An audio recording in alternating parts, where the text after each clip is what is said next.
দেখলাম না ৩-৪ দিন। কোথায় গেছিলেন চাচা? আর বলিস না বাপু, শহরে গেছিলাম মেয়ের বাসায়। নাতি দুইটার মুখ দেখিনি কত দিন, তাই মেয়েটা আমার মেলা দিন ধইরা যাইতে বলতাছিল। মেয়ের বাসার থাইকা আসার সময় স্টেশনে দেখা রহমতের সাথে।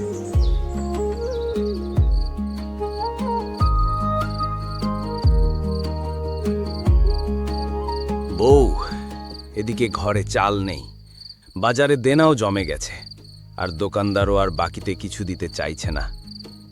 কয়দিন ধইরা শুধু শাক পাতা লতা পাতা রান্না করতেছি।